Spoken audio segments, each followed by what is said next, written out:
Bonsoir messieurs, bonsoir chers collègues, bonsoir chers étudiants. Tout d'abord, j'aimerais vous remercier d'être aussi nombreux à la première conférence organisée par la nouvelle filière technique des bâtiments. C'est un grand honneur pour cette filière de faire une première conférence avec Lola au trois quarts plein. Merci. Ensuite, j'aimerais remercier bien évidemment le professeur Simon Simos qui va relever ses défis ce soir de nous présenter les problématiques de la lumière avec des intégrales et multiples équations, vous vous réjouissez, et dans un deuxième temps, nous présenter toutes les facettes de la lumière dans les différents métiers qui sont proposés à EPIA, aux futurs étudiants. Enfin, s'agissant de la passion, bien évidemment, je ne vais pas faire la conférence à sa place, je vais lui passer la parole. À la suite de son exposé, nous pourrons continuer les discussions autour d'un verre que vous avez vu en entrant. Bonne conférence, et puis à bientôt pour la prochaine conférence de la filière technique des bâtiments. Merci, M. Wust.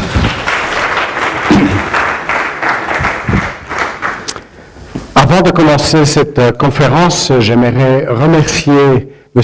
Wust, qui est le responsable de notre plus grand département à l'école, qui est le SEN, Construction et Environnement. Et ensuite, j'aimerais exprimer mes remerciements au professeur José Boix, qui est responsable de la filière technique de bâtiment, qui vient de compléter sa première année et qui m'a gentiment invité à parler sur ma passion qui est la lumière. Mesdames, Messieurs, merci infiniment de venir suivre cette conférence qui ne va pas tarder à commencer. On va la commencer tout de suite.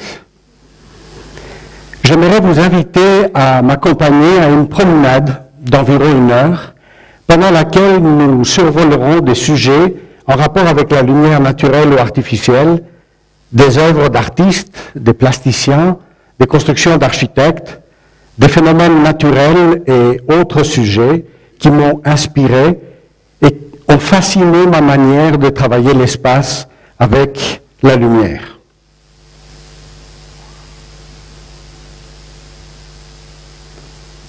Lumière, en ce qui me concerne, un mot à prononcer avec passion, un matériau à manier avec délicatesse et amour. Nous verrons comment des gens talentueux, avec différentes sensibilités, ont réussi à travailler la lumière comme le matériau noble qu'elle est, notamment dans le domaine de l'art et de l'architecture. Cette belle image d'un coucher de soleil dans les îles de la mer Égée, non pas pour vous dire que c'est le moment de vous endormir, mais pour rappeler que la lumière du soleil, essentielle pour la vision, est tout aussi essentielle pour la santé, car elle active des processus biologiques et hormonaux régulateurs de l'organisme humain. Pensons au rythme circadien, au cycle éveil-sommeil, activité-repos et bien d'autres. Cela s'est passé il y a très longtemps, un temps que les plus jeunes d'entre vous n'ont pas pu connaître, comme dit la chanson. Donc c'était les années 77 à 82, pendant mon travail de thèse à l'EPFL. Afin d'expérimenter les rapports entre la lumière et l'espace, j'ai créé un espace physique tridimensionnel en découpant une feuille A4 et retournant certaines parties. En utilisant les moyens techniques à disposition à l'époque, c'est-à-dire un projecteur de diapositives et des dessins géométriques dessinés sur ces diapositives, j'ai projeté ces dessins sur la feuille de papier. Vous constaterez que la perception du même espace, depuis le même point de vue, change considérablement.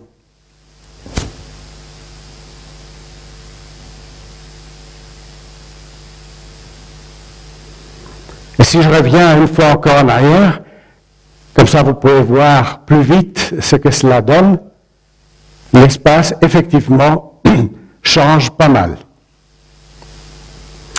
Aujourd'hui, avec l'amélioration des moyens techniques, nous pouvons projeter des images sur les façades de bâtiments, à grande échelle donc. Notre perception reste toujours sous influence, comme vous verrez ici.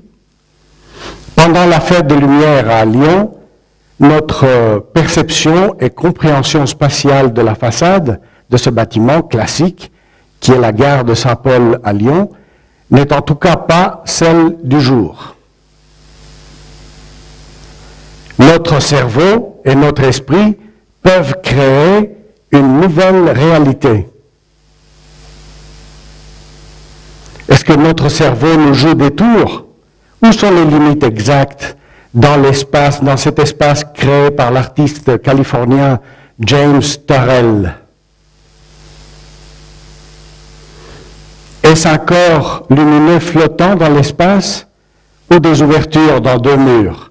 Je vous laisse deviner, la réponse, effectivement, c'est celle de deux ouvertures dans le mur, éclairées d'une certaine manière. Voilà ce que cela donne au niveau de la perception.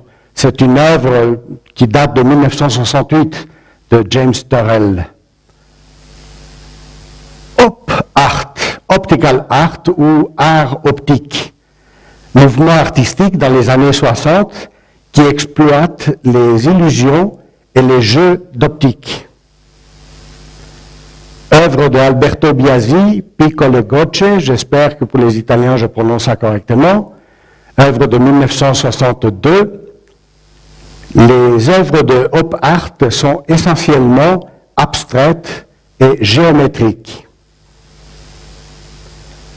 Deux œuvres de l'artiste anglaise Bridget Riley, considérée comme une des créatrices de ce mouvement.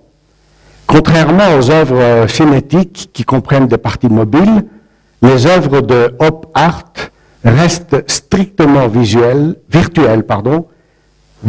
statiques, donnent l'impression d'éclats de lumière, de vibration ou de mouvement, plongent le spectateur dans un état de plaisir-gêne.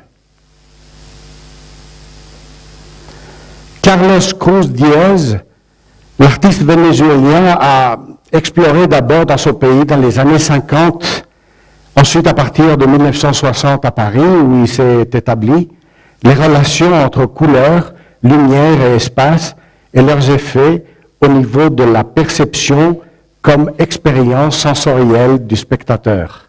Ici, c'est une performance chromatique de 2008. Il y a des années en arrière, Carlos Cruz Diez faisait des peintures et des sculptures, mais toujours dans ce mouvement de Op Art. Matière, lumière. Et le mot magique, interaction. Interaction entre ces deux éléments.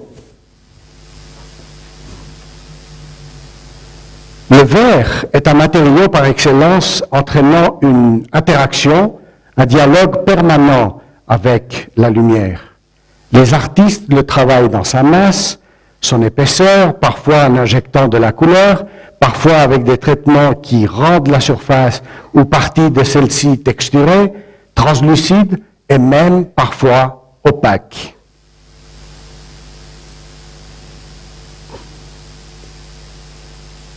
Lumière plus matière, cela nous donne de la perception visuelle. Notre attention doit se porter sur la présence et l'interaction de ces deux éléments, la lumière et la matière, parce que sans cela, il n'y a pas de perception visuelle possible. Mais voyons un peu comment se passe le processus de perception et ces différentes phases que j'ai illustrées ici de façon un peu schématique. Vous voyez 4 phases. La première concerne les sources de lumière. Il faut d'abord et avant tout générer et transmettre la lumière. Ça peut être le soleil, ça peut être des sources de lumière artificielles. Ensuite, deuxième phase, ce que j'appelle le modificateur de la lumière. La lumière arrive sur de la matière et est modifiée et retransmise. Si elle est reflétée sur un plan d'eau ou si elle traverse le feuillage d'un arbre, elle va se changer elle-même, acquérir des propriétés qu'elle n'avait pas auparavant. Ensuite, la troisième phase concerne la vision, l'œil. Donc, l'œil reçoit et encode l'information, il reçoit des photos, il reçoit une image et il la transforme en signaux électriques qui, via le nerf optique, passent au cerveau où se fait le décodage et l'interprétation de ces signaux électriques. Donc c'est la quatrième phase qui concerne le travail du cerveau, de l'esprit. Nous pouvons intervenir sur les 4 phases, mais pour nous, architectes, les 2 premières présentent le plus d'intérêt. Changer le type de lumière générée et surtout intervenir sur la matière touchée, traversée, révélée par la lumière. Et enfin, vous remarquerez que dans la dernière phase, qui concerne le décodage et l'interprétation de l'information, pour faire court, la création des sentiments et d'émotions, de l'appréciation de ce que nous voyons, je parle à la fois du cerveau, organe se trouvant dans la tête, mais aussi de quelque chose de beaucoup plus étendu qui, lui, excusez-moi, j'ai quelques problèmes avec l'ordinateur, donc qui, lui, ne se trouve peut-être qu'à l'extérieur de nos têtes, dans tout ce qui est extérieur à notre corps, dans ce que nous appelons l'univers ou la conscience.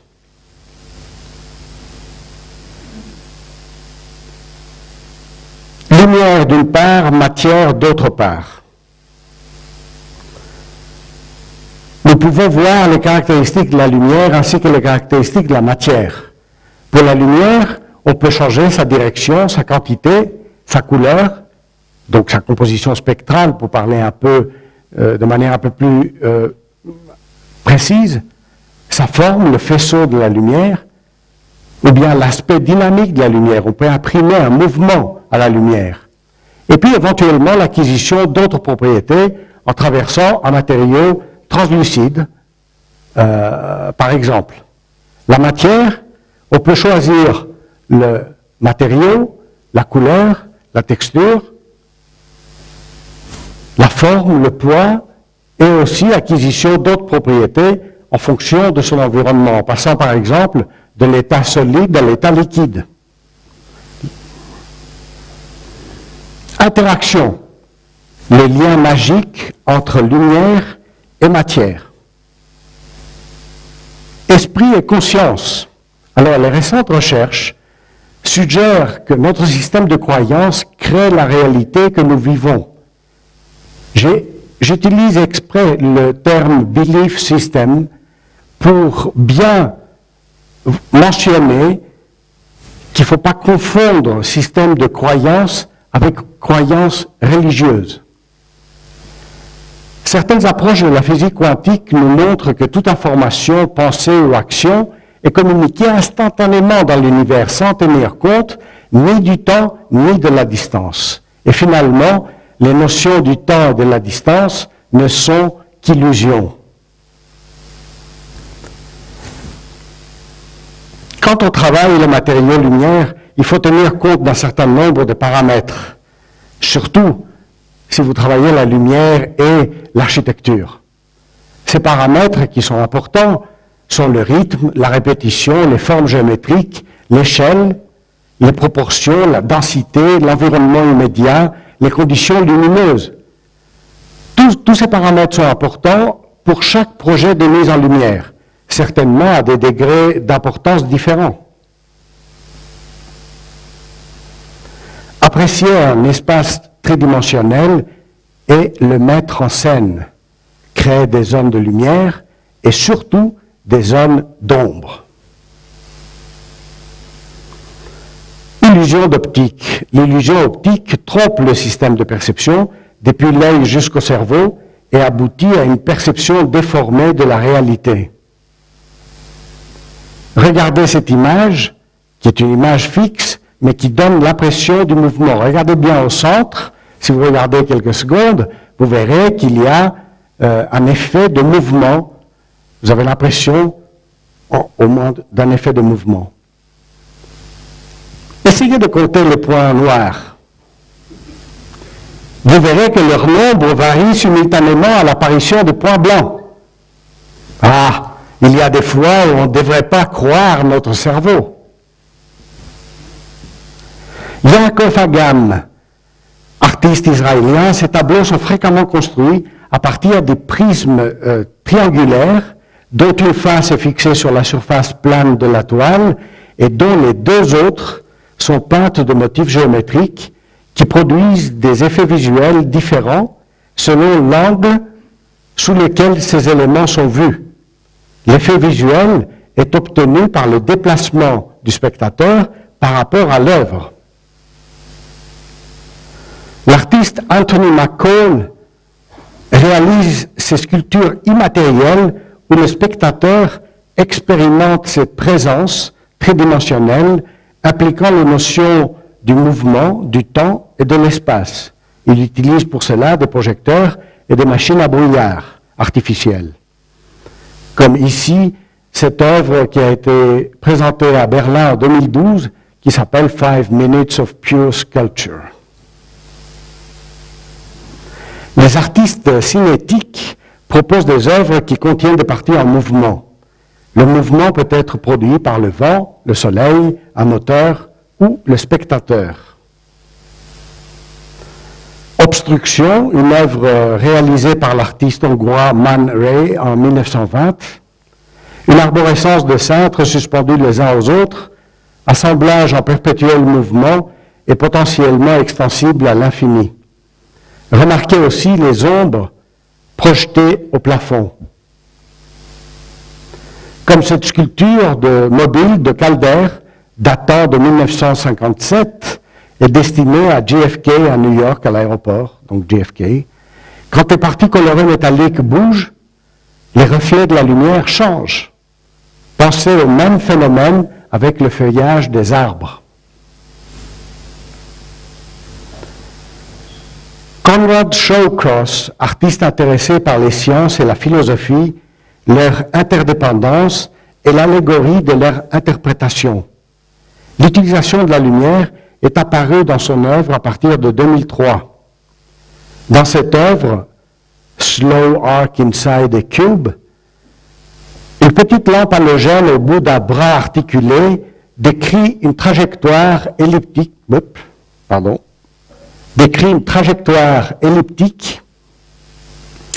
à l'intérieur de ce cube en projetant des dessins géométriques sur les parois blanches du local entourant cette sculpture.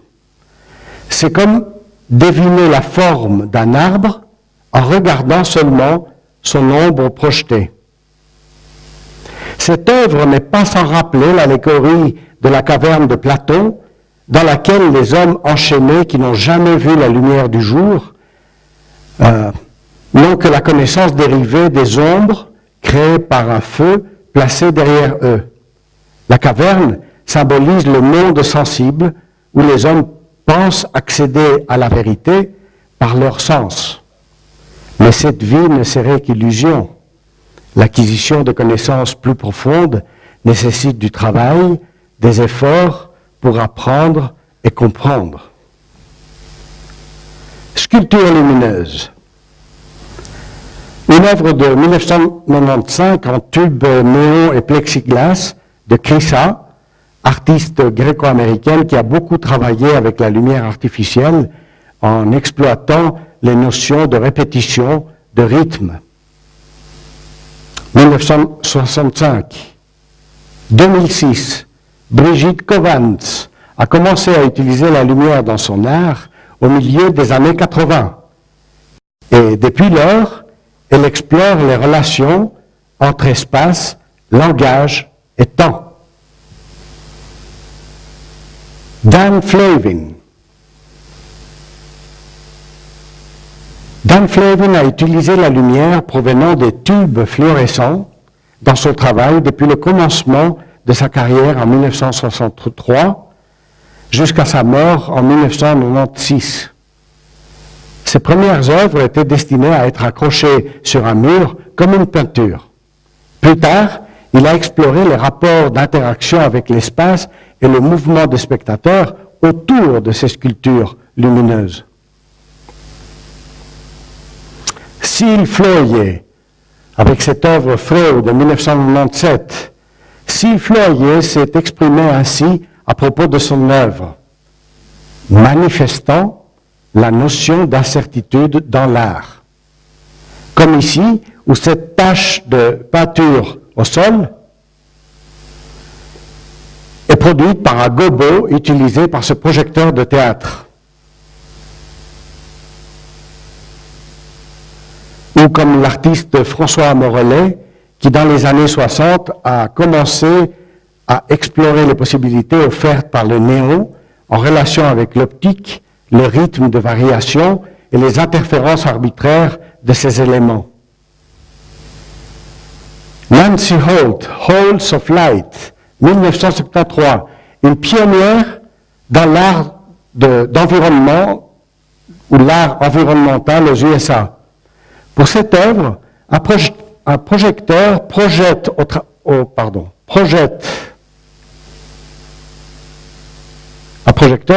travers d'un écran perforé des trous de lumière sur le mur d'en face.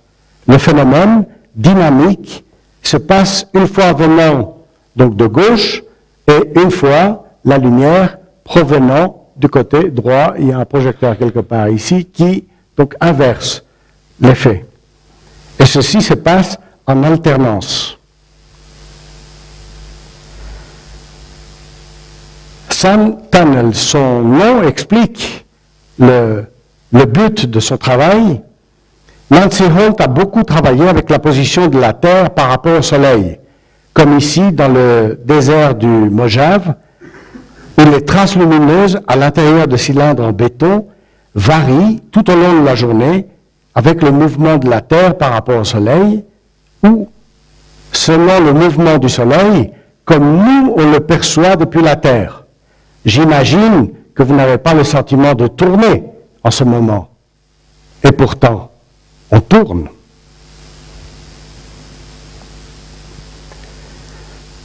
L'artiste chilien Iván Navarro, qui a grandi pendant la dictature de Augusto Pinochet, exprime sa perception de la peine capitale et des problèmes sociaux avec des néons et des miroirs dans cette œuvre intitulée Death Row. Eric Ellenberger, artiste contemporain, travaillant le métal, le néon et le verre, voilà quelques travaux de ce qu'il fait.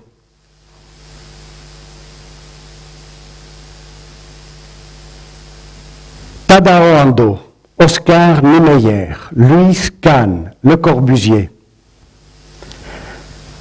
4 architectes dont la manière de travailler la lumière m'a beaucoup appris et m'a beaucoup inspiré. Comme ici, à la Church of the Light, à Osaka au Japon, une œuvre de Tadao Ando de 1988-89, la lumière concentrée dans une fenêtre étroite sous forme de crucifix prend tout son sens symbolique, représentant Dieu et le sacré, créant un sentiment de paix dans cet espace austère, en béton apparent, et un sol en planche d'échafaudage, en cèdre noirci. Ou ici, à Notre-Dame-du-Haut, à Ronchamp, en France, une des dernières œuvres de Le Corbusier, où cet homme, décrit par lui-même comme agnostique, exprime au moyen d'une architecture atypique et déroutante la dimension spirituelle du lieu, lieu dédié à la Vierge Marie. Les ouvertures pratiquées dans un mur d'épaisseur variable, l'emploi des vitraux de couleur, les embrasures évasées des fenêtres, et en fin de compte, la diffusion de la lumière à l'intérieur de l'espace crée une atmosphère, des émotions, favorisant la perception du caractère sacré, spirituel de cet espace. Nous pouvons imaginer sur cette photo que la diffusion de la lumière change lentement le long de la journée avec le parcours du soleil. La couverture de béton incurvé, flottant sur une fente lumineuse, ou encore observer le dégradé de la lumière provenant de l'ouverture zénithale à droite de l'image. Cathédrale de Brasilia, 1958-1960, de Oscar Niemeyer. On n'a pas le sentiment d'ouverture dans une enveloppe structurelle, mais plutôt de présence structurelle dans une enveloppe transparente.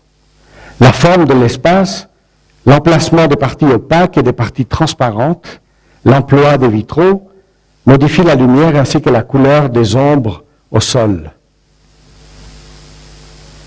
Kimben Art Museum à Fort Worth, au Texas, aux USA. Œuvre de Louis Kahn entre 1966 et 1972. Dans ce bâtiment, Kahn, qui ne recherchait jamais la facilité et ne s'arrêtait pas à la première solution trouvée, a soumis à son mandat 4 variantes possibles, avec comme seul élément récurrent de conception cette couverture incurvée qui distribuait la lumière naturelle à l'aide de cet élément réflecteur que vous voyez là, qui transformait la lumière directe en lumière indirecte, diffuse, éclairant la totalité de l'espace de manière uniforme. Cette manière de diffuser la lumière naturelle ne servait pas seulement aux salles d'exposition, mais aussi à d'autres espaces, comme ici, pour l'auditoire. Common Library, GTU à Berkeley, USA, œuvre de Kahn de 71 à 77. GTU, c'est le Graduate Theological Union à Berkeley, en Californie. Kahn a utilisé ici la végétation, les arbres, dont le feuillage joue le rôle de protection solaire. Regardez le petit schéma explicatif ici, ça vous montre clairement comment Kahn a utilisé les arbres comme protection solaire. J'aimerais citer ici cette phrase de Kahn, révélatrice de la manière dont il concevait l'architecture. Il avait dit « L'architecture grecque m'a appris que la colonne est là où la lumière n'est pas. Et dans l'espace entre elles, c'est là où la lumière est. C'est une affaire de pas de lumière, lumière, pas de lumière, lumière. Ou, dans sa langue de travail, no light, light, no light, light, no light, light. C'est cela la merveille de l'artiste. La lumière est étroitement liée à la spiritualité, quelles que soient les religions, les croyances ou les courants de pensée. Cette dimension de la lumière liée à la foi, au sacré, au divin, à l'existence de notre véritable essence créatrice, ne peut être ignorée que l'on soit croyant ou pas. Étonnante construction ouverte que celle de la chapelle de l'eau en Belgique, où la lumière, le vent et l'eau peuvent pénétrer à l'intérieur de l'espace. Cette étonnante interaction entre matière et lumière, entre le bois et la lumière du jour, de l'aube ou du crépuscule, directe ou diffuse, créera des ambiances lumineuses incitant parfois à la poésie, parfois à la contemplation.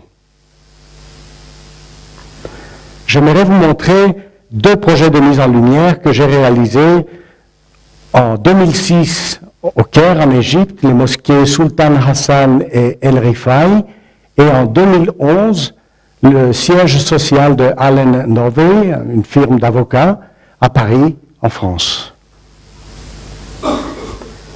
Une photo vous montrant la densité urbaine extrêmement forte du Caire. Le parc Al-Azhar, situé entre la nécropole en bas à droite, vous voyez ici, et le vieux Caire islamique que vous voyez là, un des rares poumons verts dans ce parc, dans cette métropole de 24 millions d'âmes. La région métropolitaine du Caire est la 16e plus grande au monde.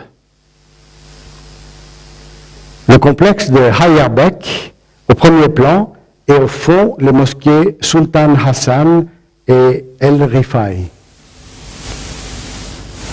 Au premier plan à gauche, le premier projet que j'ai effectué au Caire, la mosquée Hayarbek, m'a permis de mettre au point la manière d'éclairer le dôme et le minaret, sans qu'aucune source de lumière ne soit visible. Évidemment, celle-là, elle ne fait pas partie de mon projet. Ce projet que j'ai réalisé au Caire en 2006 concerne la mise en lumière des superstructures de 2 mosquées historiques, celle de Sultan Hassan à gauche et celle de El Rifai à droite. Sultan Hassan datant du XIVe siècle et celle de El Rifai à droite datant du XIXe siècle. Nous avions la chance de profiter d'un environnement sombre, en tout cas de certains côtés, ce qui nous a permis d'éclairer faiblement ces monuments, ne dépassant pas 5500 watts de puissance installée pour chacun des édifices. Le haut du minaret culmine à 95 cm du sol et nous avons utilisé une 50aine de projecteurs aux halogénures métalliques pour chaque édifice, avec des puissances allant de 35 à 150 watts. Je tiens à rendre hommage à l'architecte responsable des travaux de rénovation sur place, M. Christophe Boulot, de Aga Khan Trust for Culture, sans les compétences et l'enthousiasme duquel cette installation ne serait jamais faite. Merci Christophe, qui me fait l'honneur d'être là ce soir.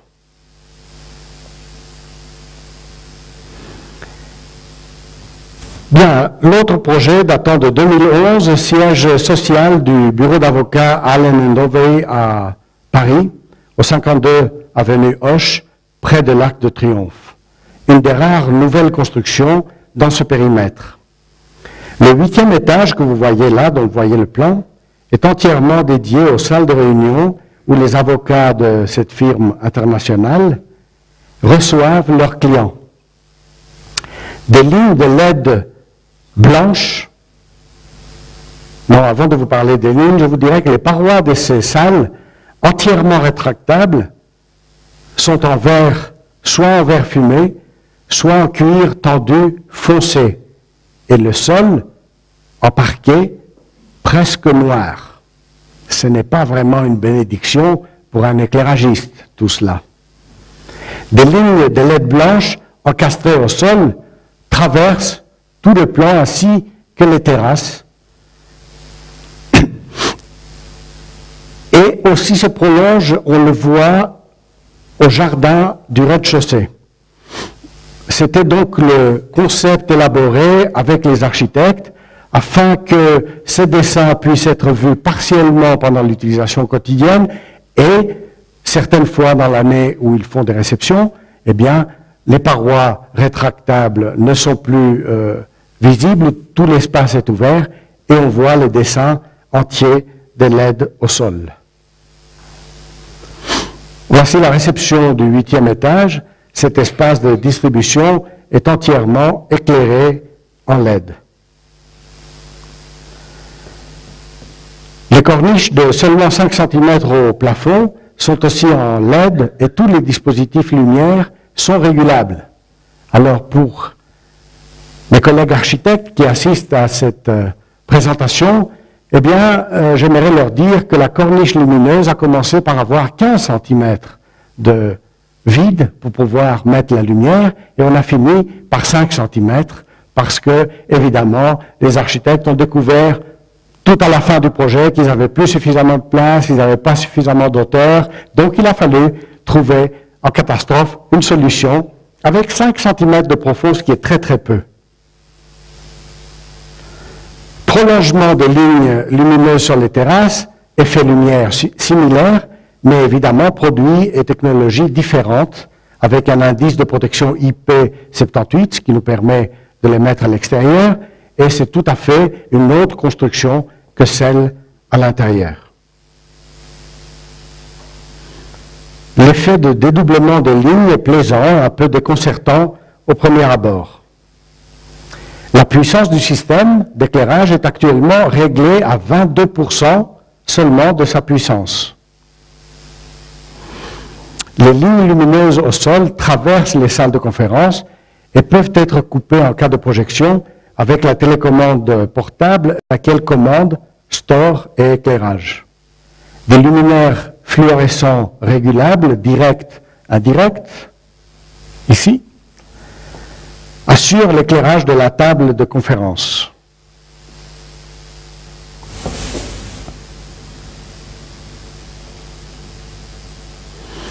Une des exigences du maître d'ouvrage était que les dames portant des hauts talons ne puissent ni abîmer le système d'éclairage, ni se prendre les pieds et tomber.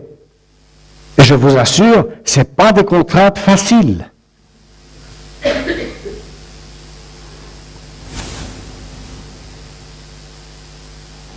Une superbe vue au-dessus des toits de Paris que les clients peuvent admirer lors de 2 à 3 réceptions annuelles. Sur la gauche, le balcon continue et les clients peuvent admirer la butte de Montmartre.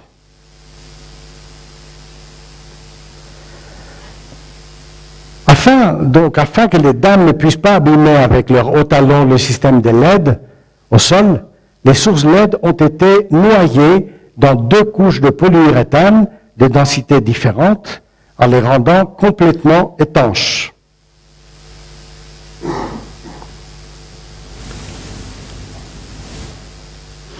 La couche supérieure de polyuréthane, plus dure, permet de marcher dessus sans aucune déformation du système. Donc tout cela est fait sur mesure, bien évidemment.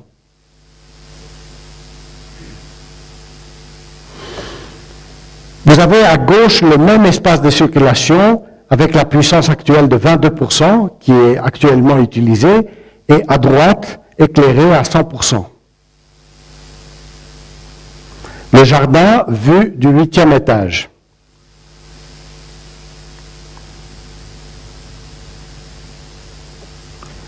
Les cubes illuminés la nuit servent à l'éclairage zénithal le jour pour les locaux de sous-sol. Ces lignes de LED sont encastrées dans de la pierre dure, et celles-là sont encastrées dans du gazon. Et on en a encore ici, mais qu'on ne voit pas sur cette photo. Une photo à hauteur du sol, et ça vous montre qu'à l'intérieur des cubes, on a mis 3 lignes de LED qui forment un angle et qui donnent cet effet d'éclat, de lumière, parce qu'il y a une sérigraphie sur les verres des cubes qui nous permet cet effet. Il avait avant éclairé quand le bâtiment venait d'être terminé avec des tubes fluorescents et évidemment, on ne voyait aucun éclat de lumière et la lumière se perdait parce qu'elle traversait le vitrage, donc c'était perdu dans la nuit. Une contrainte supplémentaire, la tondeuse doit pouvoir passer sur les éclairages encastrés dans les gazons sans dommage. Les lustres en OLED. OLED, c'est des LED organiques qui encore aujourd'hui n'ont pas atteint le niveau de production industrielle. Dessiner donc ce lustre sur mesure, sous l'ouverture zénithale, est plus une sculpture lumineuse qu'un dispositif d'éclairage. Et en y pensant maintenant, compte tenu de son prix, c'est certainement une sculpture. Vu de près, les lames de verre ont une épaisseur de 12 mm, consommation minime, moins de 200 watts pour l'ensemble du lustre, aucune maintenance avant le changement définitif du lustre dans environ 18 ans. Tout projet original fait sur mesure demande une mise en œuvre complexe. Le profilé en U, dans lequel se pose le polyuréthane flexible contenant les LED, est prédécoupé en usine et on ne peut plus ni le modifier ni le couper sur place. Les sorties de câbles doivent être réalisées au millimètre près. Le plancher technique, que vous ne voyez pas ici, mais qui est sous le parquet, n'est plus accessible une fois que nous avons posé le parquet en bois noir dans ces cas. Tout cela demande une programmation minutieuse de l'intervention des différents corps de métier, ainsi qu'un suivi de chantier de très près. Voici une image du produit en polyuréthane flexible, totalement étanche, contenant les LED est constitué de 2 couches de densité différentes.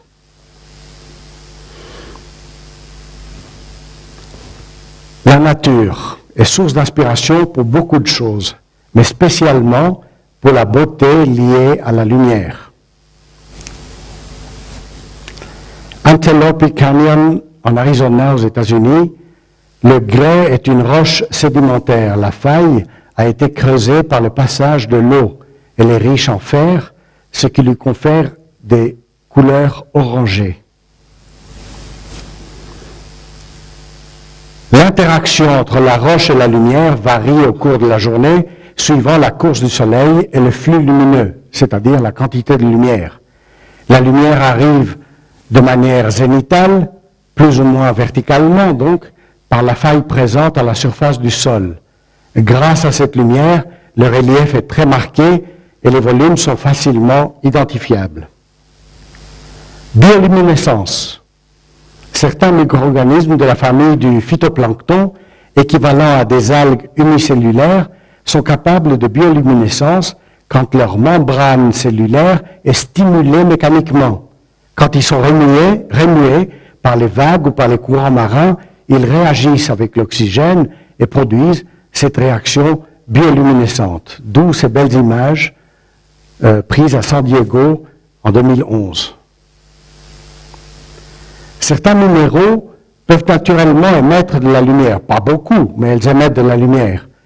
Ou en recevant de la lumière, ils continuent pendant un certain temps à émettre de la lumière. Parlons de nouveaux matériaux lumineux.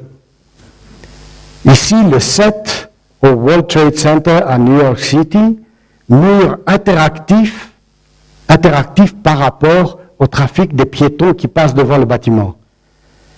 L'architecte, c'est le bureau SOM, Skidmore, Owings & Merrill, bureau très très connu. Je n'ai malheureusement pas le temps de rentrer dans les détails techniques ici, mais cela demande une mise en œuvre complexe, influençant la conception de la structure même du bâtiment et entraînant évidemment un coût considérable. 6 suites complexes des loisirs à Beijing, en Chine, projet réalisé par le bureau italien Simone Giostra et Partners, une façade entière sur un écran de 2200 mètres carrés avec 2292, très exactement, points lumineux LED, rouge, vert, bleu, basse résolution, donnant un caractère abstrait et artistique des images. Cet écran est aussi composé d'éléments photovoltaïques, que vous voyez là, servant partiellement d'écran solaire. Luminaire d'intérieur en polyamide flexible, des formes découpées au laser. C'est un design de Janne Kittonen. Le polyamide flexible est une matière translucide, flexible, résistante à la chaleur. Cela permet de nouvelles formes de luminaires. Shin Yatsushiro Monument, à Tokyo, Japon, 2004. Architecte Kumiko Inui. C'est du béton renforcé aux fibres de verre.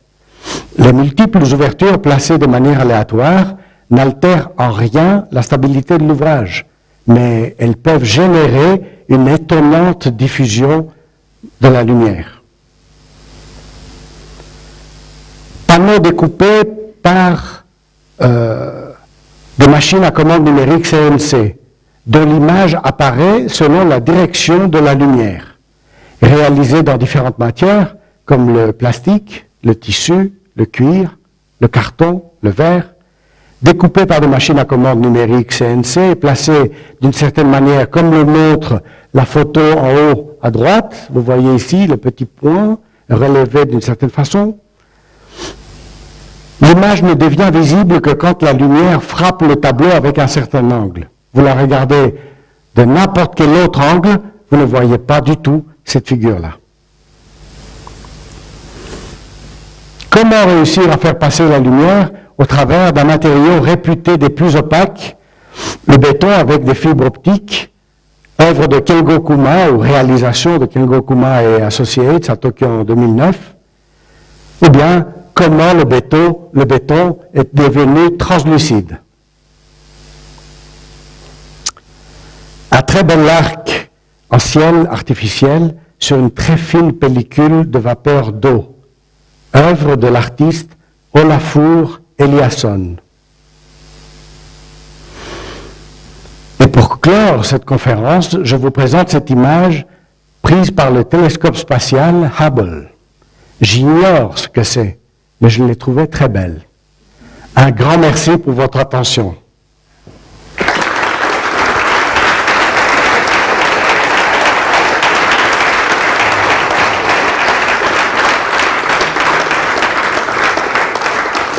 Au niveau de production industrielle, dessiner donc ce lustre sur mesure sous l'ouverture zénithale et plus une sculpture lumineuse qu'un dispositif d'éclairage. Et en y pensant maintenant, compte tenu de son prix, c'est certainement une sculpture. Vues de près, les lames de verre ont une épaisseur de 12 mm, consommation minime, moins de 200 watts pour l'ensemble du lustre, aucune maintenance avant le changement définitif du lustre dans environ 18 ans. Tout projet original fait sur mesure demande une mise en œuvre complexe. Le profilé en U, dans lequel se pose le polyuréthane flexible contenant le LED, est prédécoupé en usine et on ne peut plus ni le modifier ni le couper sur place. Les sorties de câbles doivent être réalisées au millimètre près. Le plancher technique, que vous ne voyez pas ici, mais qui est sous le parquet, n'est plus accessible une fois que nous avons posé le parquet en bois noir dans ces cas. Tout cela demande une programmation minutieuse de l'intervention de différents corps de métier, ainsi qu'un suivi de chantier de très près. Voici une image du produit en polyuréthane flexible, totalement étanche, contenant les LED et constitué de 2 couches de densité différentes.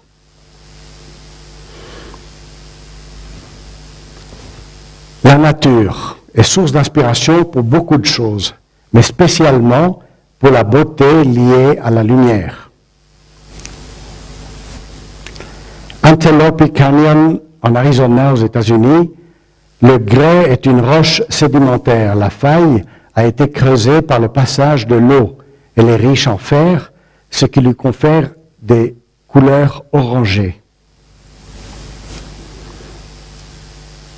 L'interaction entre la roche et la lumière varie au cours de la journée suivant la course du soleil et le flux lumineux, c'est-à-dire la quantité de lumière.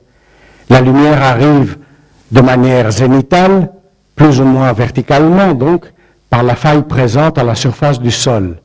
Grâce à cette lumière, le relief est très marqué et les volumes sont facilement identifiables. Bioluminescence. Certains micro-organismes de la famille du phytoplancton, équivalents à des algues unicellulaires, sont capables de bioluminescence quand leur membrane cellulaire est stimulée mécaniquement. Quand ils sont remués par les vagues ou par les courants marins, ils réagissent avec l'oxygène et produisent cette réaction bioluminescente. D'où ces belles images prises à San Diego en 2011. Certains minéraux peuvent naturellement émettre de la lumière. Pas beaucoup, mais elles émettent de la lumière. Ou en recevant de la lumière, ils continuent pendant un certain temps à émettre de la lumière. Parlons de nouveaux matériaux lumineux.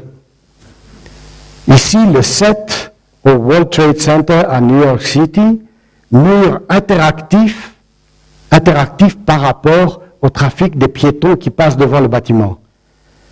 L'architecte, c'est le bureau SOM, Skidmore, Owings & Merrill, bureau très très connu. Je n'ai malheureusement pas le temps de rentrer dans les détails techniques ici, mais cela demande une mise en œuvre complexe, influençant la conception de la structure même du bâtiment et entraînant évidemment un coût considérable. Si celui complexe des loisirs à Beijing, en Chine, projet réalisé par le bureau italien Simone Giostra et Partner, une façade entière sur un écran de 2200 mètres carrés avec 2292, très exactement, points lumineux LED, rouge, vert, bleu, basse résolution, donnant un caractère abstrait et artistique des images. Cet écran est aussi composé d'éléments photovoltaïques, que vous voyez là, servant partiellement d'écran solaire. Luminaire d'intérieur en polyamide flexible, des formes découpées au laser.